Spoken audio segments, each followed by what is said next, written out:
Germs, may project na naman tayo dito, ADB 160. This time, full setup ulit to. Kung natatandaan nyo yung nakaraang video ko kay Sir Juby, ito yun. Ito yung package na ginawa natin. Ipapadala sana natin sa Pangasinan. Kasi sila dapat yung mag-i-install nito. Sila dapat yung magdi-DIY para ikabit yung harness and yung mga item na ipapadala natin sa kanila. Pero, nagbago yung isip ni Sir. Ito, bumiyahe na lang papunta dito. From Pangasinan, yung motor na to, 1 AM daw siya bumiyahe. Tapos nakarating siya dito mga 5 or 6 AM. Kaya kanina pa to naghihintay dito sa shop natin. Yung supposed to be na ipapadala natin na package, ito binubuksan na ni Bombits para ito na yung ikakabit natin dito sa motor niya. Good morning Monday, good morning Germs, good morning sa mga followers natin, good morning sa mga subscribers natin dito sa shop natin, JR Motoworks. Ayan, punong-puno na naman yung shop natin dito. Iba't ibang klaseng maintenance na naman yung ginagawa natin. Meron tayo CVT cleaning, change oil, magneto cleaning. Tapos syempre yung mga major job natin dito, electrical and ball race. Ayan. Itong motor na to, ADB 160, patapos na to. Siguro a year ago na namin to na-installan ng ilaw. Ayan yung itsura ng wiring niya. Ang project natin ngayong araw dito ay palit ilaw lang. Yung dating ilaw niya kasi ay Last X, yung version 2 na maliit lang, 20 watts. Ngayon, nagpalit siya ng X1 GT. Ayan yung ilaw na pinalit natin. Ito yung Senlo X1 GT na pinalit natin. Tapos ito naman yung Last X version 2, 20 watts na tinanggal natin ngayon. Maganda rin sana to, matibay, kaya lang mahina lang talaga yung buga niya. 20 watts lang kasi. Kaya ito, pinalitan na lang natin ng bago. Upgrade X1 GT. Hindi na tayo nag-wiring. Existing wiring pa rin yung ginamit natin. Bali, pinalitan lang natin yung balancer.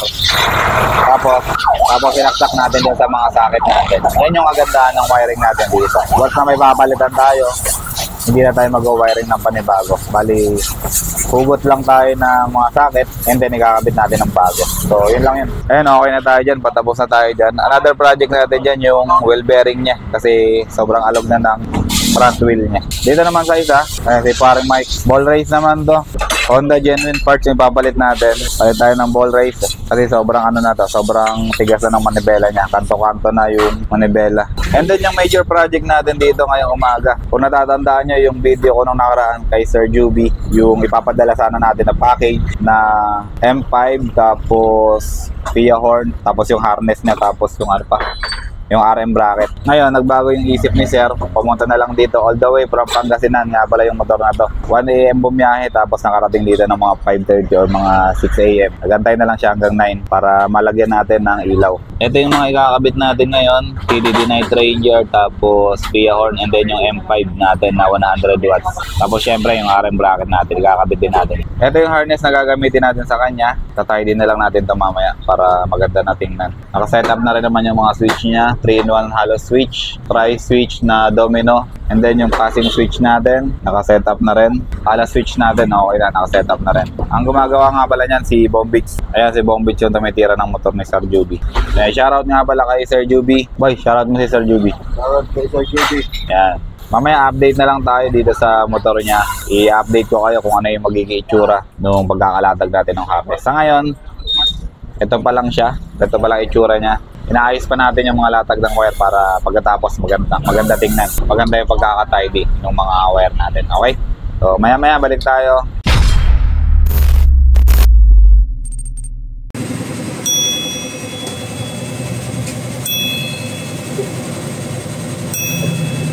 Grabe, laki ng tama ni Ed Galuwag.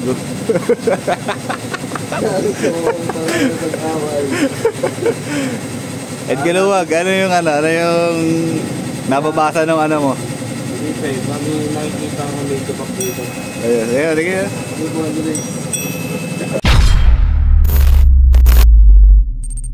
Sa mga bumibili sa amin ng harness, ganito lang maglatag ng harness. Bali, ilalagay nyo dito sa taas, tapos papasok nyo dito sa baba.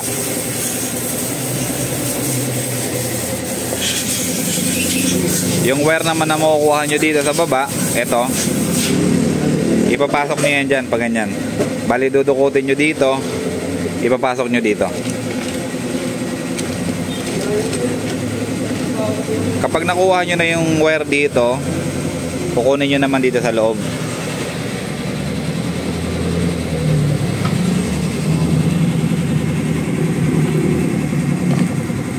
Ayan, yung butas na yan. Dito. Papalusutin nyo dyan yung 4 na wire. Isa-isa lang. Isa-isa lang yung pasok kasi hindi naman magkakasya kung sabay-sabay. Basta dyan siya papasok. Pag nakapasok na yung wire dyan, saka nyo idudugtong dito sa mga color-coded na terminal natin. Meron tayong green, meron tayong pula, meron tayong blue. Tapos may another pula pa dito. O, ganun lang kasimple yun.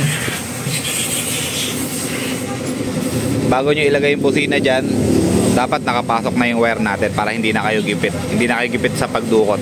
Tapos, syempre naipasok nyo na yung harness natin, kailangan itali nyo pa rin siya dun sa chassis nya para hindi gumagalaw-galaw yung wire natin. Okay?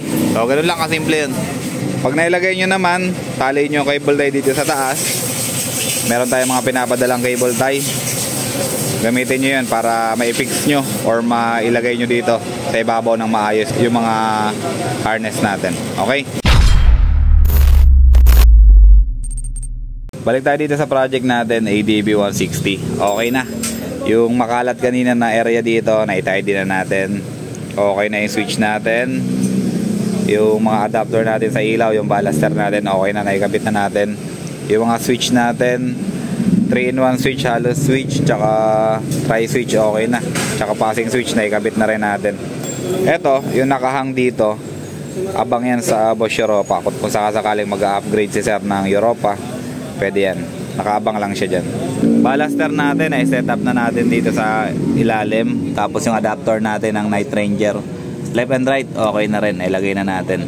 Ngayon eto, siniset up na rin natin yung mga ilaw natin. Ang ginawa ni Sir dito, winelding niya na yung bracket, nakapix na. Eto, hindi to advisable na i-welding kasi mawawalan tayo ng chance na mailiko yung bracket natin left and right. Nakapix na kasi siya. Kung sakasakaling hindi naka-align yung bracket na to, wala na tayong chance ma-adjust to. Yung bracket naman natin ng M5 natin, asa na yung bracket natin? Kunin mo nga yung RM. Ito yung gagamitin natin na bracket ng M5 natin. Yung RM bracket.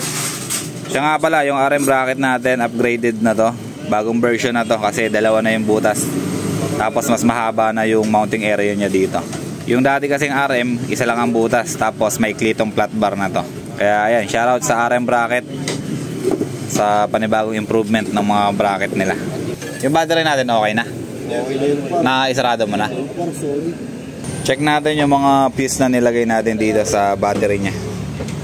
Meron tayo nilagay na 3. Tapos isang fuse top.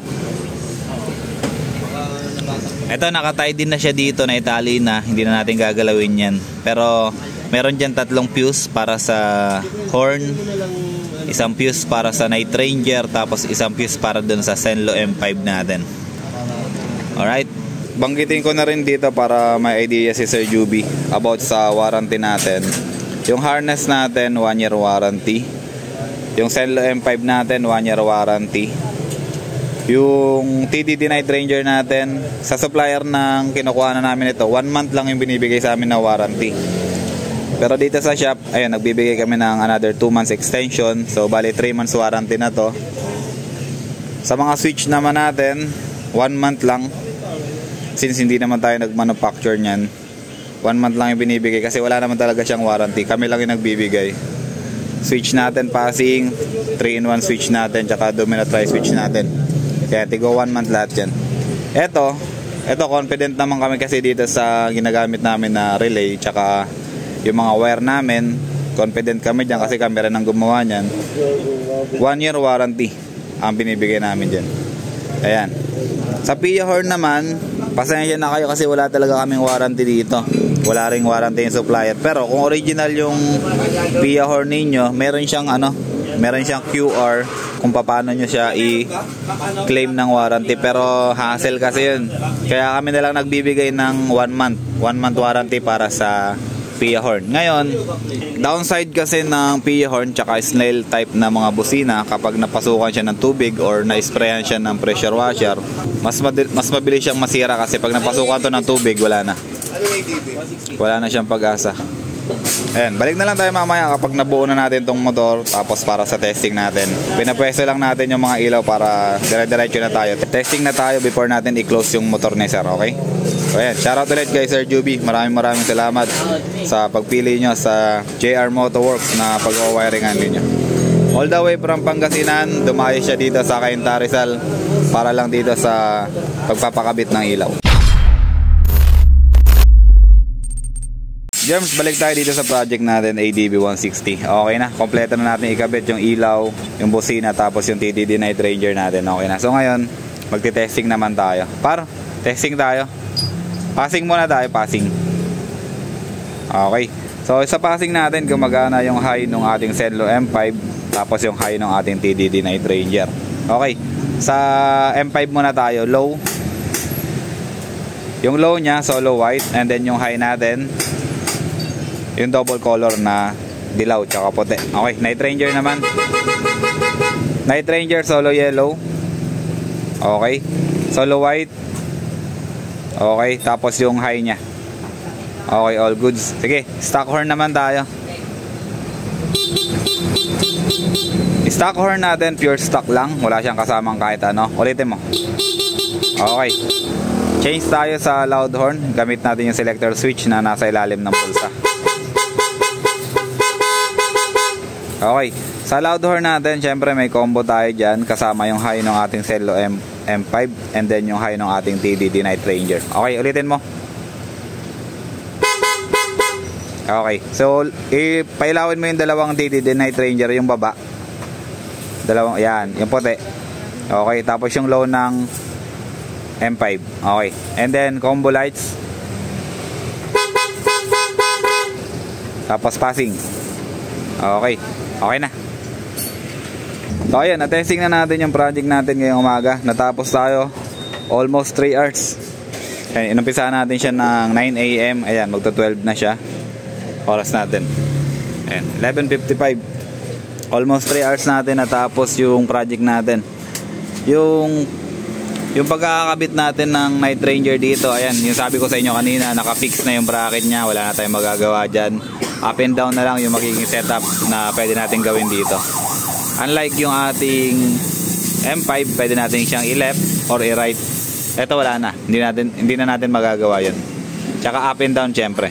Gamit natin dito yung version 2 ng RM bracket, yung mayroon dalawang butas. Ang ginawa natin dito, ginamit natin yung mas malayong butas. Kasi yung mas malapit, maaaring tumama dito sa part na to.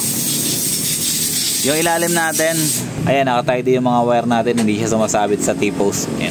Kahit lumiko-liko tayo, safe na safe yung mga wire natin dyan, hindi sasabit sa T-post ng motor natin. Okay, so ayun yung project natin. Ang gagawin natin dito, i-double check na lang natin yung motor, tapos another check up ulit para makauwi na to si sir. Ulitin ko, from Pangasinan pa to, all the way from Pangasinan yung motor na to, para magawa lang natin dito sa shop.